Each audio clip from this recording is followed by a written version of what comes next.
computer. Yes, I forgot to yesterday. All right, cool. All right, so the next web assign 5B is on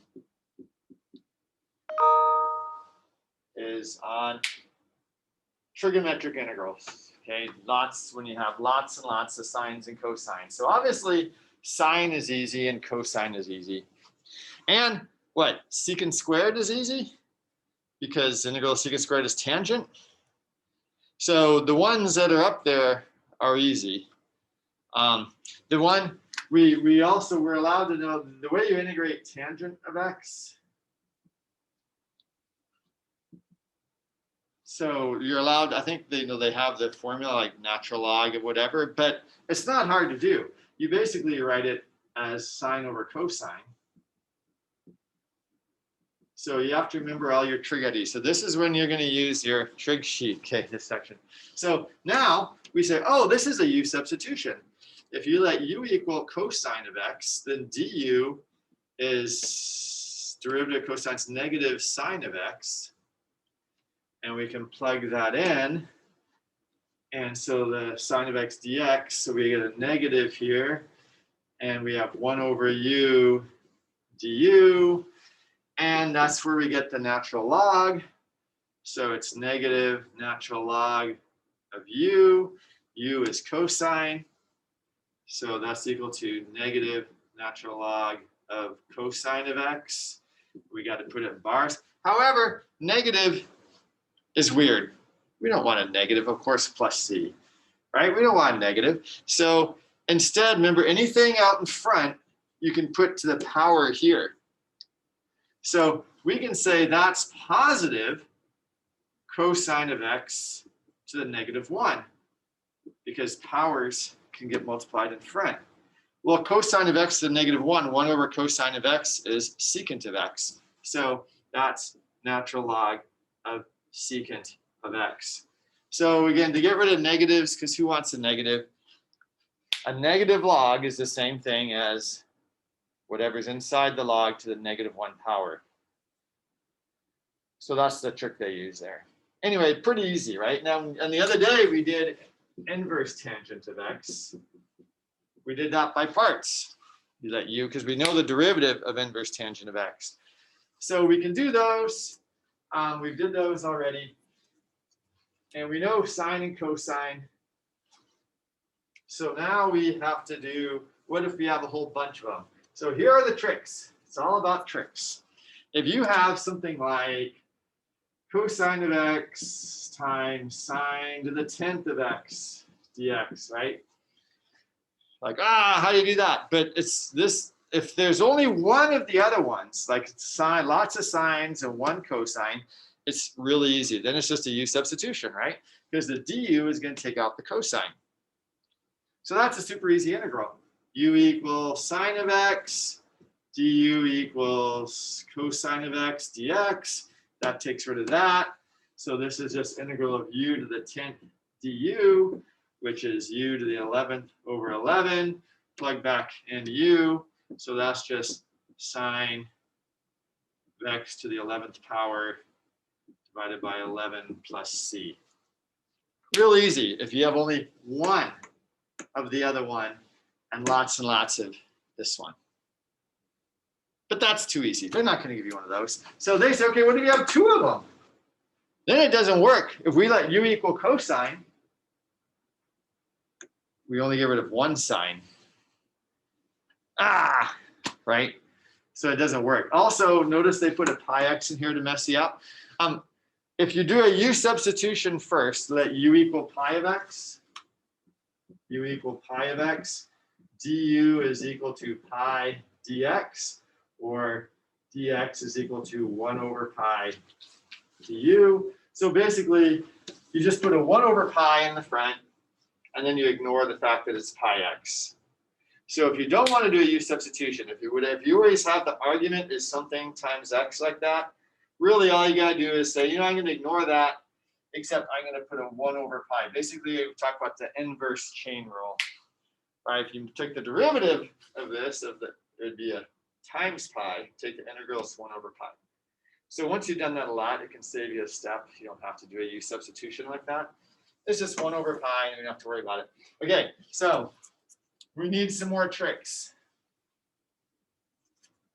So one of the tricks is using trig IDs. Okay, so the ones that we're going to use a lot, the things we're going to use a lot are sine. I wrote these down to make sure I get them right because I always have to look them up. Sine of 2x equals 2 sine x cosine x. So if you have a sine of 2x, you can get rid of it with a regular x. So sometimes that 2 complicates things, but you can write it like that. I think that's called the double angle formula because it's 2 times the angle. And then there are the half angle formulas, which I don't know why they call it that either, because there's a 1/2. The other ones we're going to use a whole lot are sine squared of x equals 1/2 1 minus cosine of 2x, and cosine squared of x equals 1/2 1 plus cosine of 2x. They're practically the same except for a minus and a plus.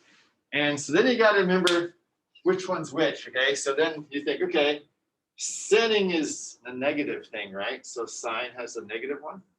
That works. So, I mean, obviously the tests, you can write stuff down. So you don't have to memorize it. But when you're, going, I look it up, it takes you forever. It's pretty easy to memorize those. Again, sine squared is 1/2 1 minus, because sinning is bad. And then the cosines, they're the same. It's plus.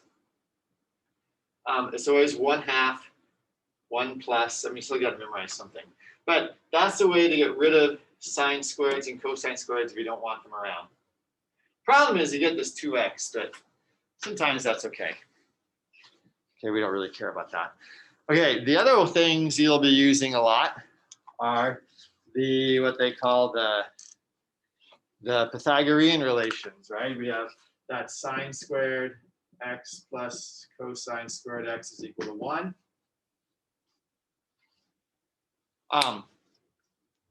That's just saying that if you have a unit circle, x squared plus y squared is equal to the hypotenuse squared, which is 1, right? Really easy to derive. Now, the other ones you're going to use too. So if we divide this by sine squared, everything by sine squared, that becomes a 1.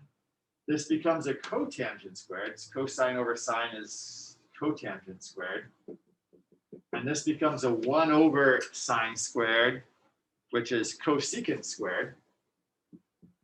So that's another one you're going to use. Usually they write it with the 1 by itself, right, like this. So we put the 1 by itself, it's cosecant squared, cosecant squared x minus cotangent squared x is equal to 1.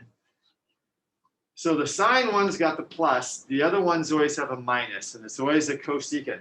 Now if we divide this by cosine squared, let's divide this whole thing by cosine squared. Sine squared over cosine squared is tangent squared.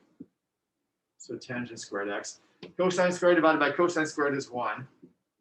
And 1 divided by cosine squared is secant squared. So secant squared x. And again, if you want to put the 1 by itself, put that over here. So secant squared x minus tangent squared x is equal to 1.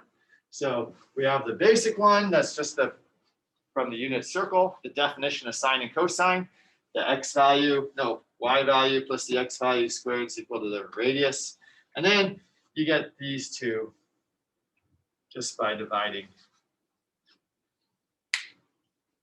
So between these three, and then of course knowing that tangent is sine over cosine, and cotangent is 1 over tangent, and secant is 1 over cosine, and you got to remember all that kind of stuff. So you're going to be doing a lot of trig stuff. I think those are the only ones we're going to use. Maybe we'll have to use another trig ID somewhere along the lines, but I think these are the ones you use like 99% of the time. Okay, so there's going to be a lot of trig going on. So again, write them down somewhere in case you forget, whatever. But they're easy to come up with. I mean, these are easy to come up with. These you just got to know. Okay, so let's look at how to do some problems then.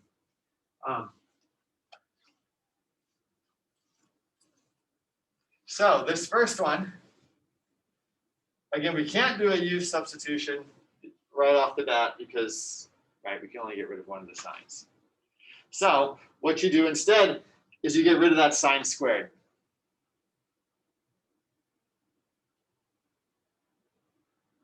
Wait, does that work?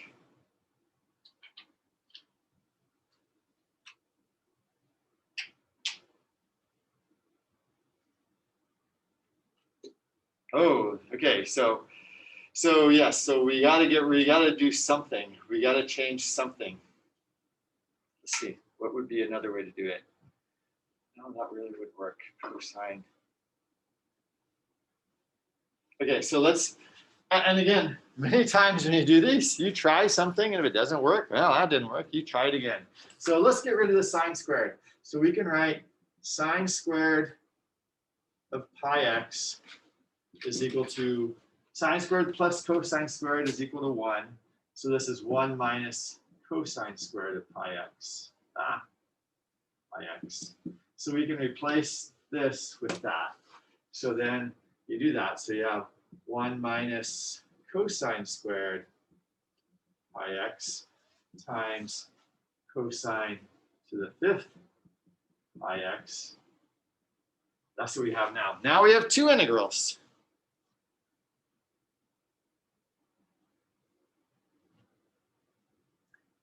We have a cosine to the 5th. So we have a cosine to the 5th pi x minus a cosine to the 7th of pi x. We got rid of our sines, and now it's all cosines.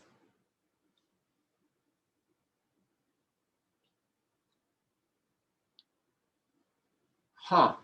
Does that help us?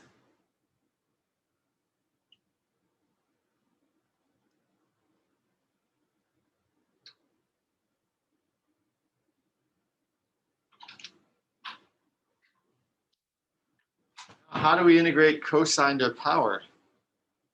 We can't do a u substitution because we don't have a sign to get rid of.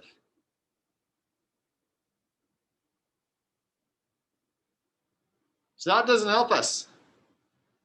Wrong, that doesn't work. So we erase it and go, dang it, shoot, that didn't work. Oh well. So let's try it the other way. Let's use cosine squared to get rid of something. So we can write this, we can write cosine squared of x, pi x, is equal to 1 minus sine squared of pi x. And we can write cosine to the 4th of pi x is equal to 1 minus sine squared of pi x squared. Right, square that to get the 4th, square this.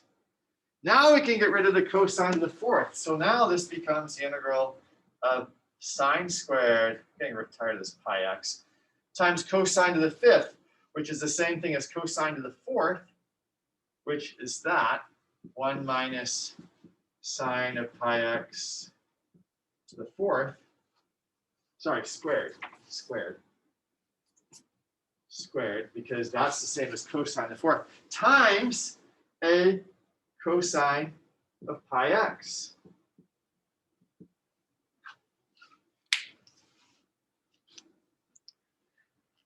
And before we go, oh no, we go, oh wait, this is squared. Sine squared pi x. 1 minus sine squared is cosine squared. Sine squared, yeah. Now this is easy, because now we can do a u substitution. Now if we let u equal sine of pi x, du equals cosine of pi x, and we get rid of the cosine, and all we have are u's. We have a u squared times a 1 minus u squared squared du. And that's, you know, kind of a pain. You got to multiply all that out, square it, you get lots of u's. But they're just u's. You get u cubes over 3 and u to the 4ths over 4. And then you plug back in when you're finally done that u is sine of pi x, but totally doable, right? It's just maybe a pain because you got to square it. So the trick here, if you have an odd number of one of those and an even number of the other one, you get rid of the odd one by, you know, doing squared or to the 6th power or whatever you need to do, like this, and then you do a u substitution, and then it's very doable. So you got to use these relations. You got to use this cosine squared to get rid of stuff, and it's very doable. Cool. Makes sense? So that's one of the tricks. Get rid of the odd power. And again, if you try it like I did first, it's like, oh, that didn't work. Didn't make it any easier. I don't know how to integrate cosine to the 5th, but I can do this. Okay, so that's one of them. So how about this next one? Cosine squared. Changing it to 1 minus sine squared is not going to help because we don't know how to do integrate sine squared. But that's where you use the half angle formula or whatever it's called. For this one, get rid of the cosine squared, but we know that cosine squared of theta is the same thing as 1/2. Let's see, it's a positive 1 of cosine 2 theta. We can integrate this because this just has, you know, you just got to be careful with the inverse chain rule. If you integrate the 2, it becomes a 1/2. You get a 1/2 out of that. So this one is easy because you just use that relation. Yeah, you have 2 integrals, but they're easy integrals. Integral of cosine is easy. So if you ever have just like a squared, that's what you use. Now, what if it was a 4th? Unfortunately, if it was a 4th, you do the same thing, but you square it. So you plug in cosine to the 4th theta is this thing squared. So it's 1/4 1 plus cosine 2 theta squared. When you square this out, you're going to get a cosine squared of 2 theta, right? If we do this, you're going to get that. So then we got to use this thing again. So if they give you, which is a lot of work, if they give you a cosine to the 4th, you use the same relation, you 4th it, so you square it, so 1/2 becomes 1/4, this thing is squared, and you square all that out, and every integral is easy except when you get this one squared, you're going to get that squared. So then we got to write that using the same formula. That's 1/2 1 plus cosine 2 times whatever's in here, so it becomes a 4th theta. And that's how you do that integral. So you got to do this thing twice. And that's a lot of work. It's going to take you a lot of, you know, a whole page to do it because it's a lot of algebra. But you got to do it twice. So hopefully they don't give you a 6th power. If they gave you to the 6th power, you throw up your hands and say, okay, I get it. I don't feel like doing this. Hopefully they don't do that, but that's the idea, okay? So there's always like tricks of using these things. Sometimes you use them twice. And of course here you plug in 0 and pi over 2, so. Okay, so a lot of good trigonometry practice. We're gonna do actually this class, we do trigonometry a lot. Your trigonometric skills will improve greatly. So, okay, so what else here? Okay, this one. There's even. If we use that last one, doesn't help. So for one like this, the trick is replacing one of these. It doesn't matter which one. Let's replace sine squared of x is 1 minus cosine squared of x. So we get all x's. And then we're going to get cosine, when we multiply this by cosine squared, we're going to get cosine squared of x minus cosine to the 4th of x. Right, because we're going to replace the sine squared with this, multiply it by cosine squared. And this one is just like we just did. Cosine squared is easy because that's the same as 1/2 1 plus cosine of 2x. And this one, we're going to have to square that. 1/4, 1 plus cosine of 2x squared. And that's where we're going to have to do that. We're going to have to use this relation again. So that one's going to be a lot harder. So save some paper to do that one, because you're going to have to square this and then use that relation again. So it's a lot of integrals, right? A lot of easy integrals. And they want it from 0 to pi over 2. So you got to be really careful with your algebra. And it's just going to be a lot of easy integrals. But again, you're going to have to square this, replace the squared one, because that's going to be what? 1 plus 2 cosine 2x. That's easy. Plus cosine of 2x squared. This one you have to replace using that again, right? That's 1/2 1 plus cosine 4x. And then that's integral. So it's going to be lots of integrals.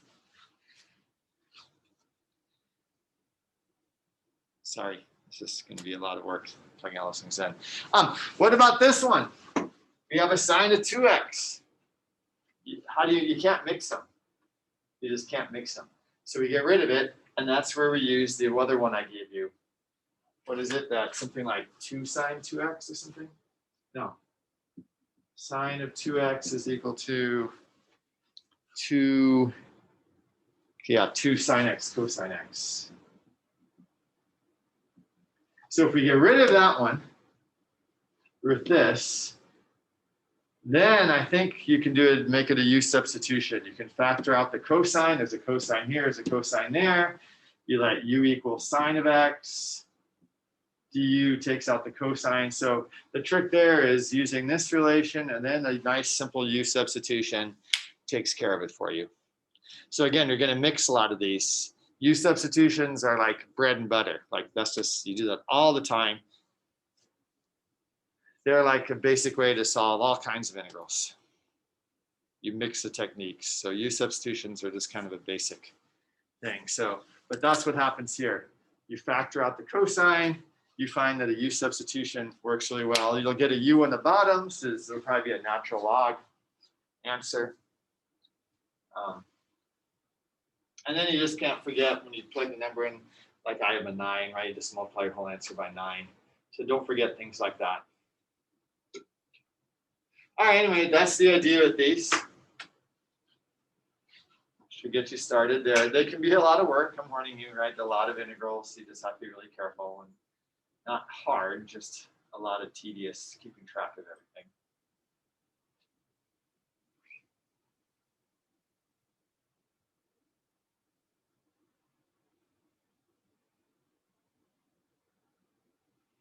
Okay, cool. Sound reasonable? Makes sense? I think in the book, probably, well, I know in the book they do some more examples. Like there's always more tricks. But that's, I think we went over most of the tricks. It's all about using the trig IDs to try to rise. Sometimes it's about replacing tangent with sine over cosine. So sometimes that works. Sometimes it's replacing secant with 1 over cosine. You know, and sometimes that works. So using the definitions of the trig functions also can sometimes help. And then looking up the formulas that you're allowed to know, that we already know, sometimes that helps. Like they give you a secant squared, like, oh, we know the integral of secant squared. That's an easy one. That's tangent. So don't forget that one. Secant squared goes to tangent. Or like secant times tangent, we know that one too, right? So, or like cosecant or cotangent or secant tangent. The ones that you know, cosecant squared, look for those. Look for the ones that are on their chart, because then you're done. So, and then try to write them to make them look like the ones in the chart. So if you get a integral of 1 over cosine squared, like, oh gosh, I don't know. Do you plug in co1 minus? You're like, wait. That's the same thing as secant squared. Oh, that's easy. That's just tangent. So sometimes you get something that looks hard, like, well, how do you do that? But you rewrite it with its whatever that's called, its inverse, and then it's an easy integral. So just look for things like that too. Okay, good. Let's stop there. That should get you started. I'll stop this thing.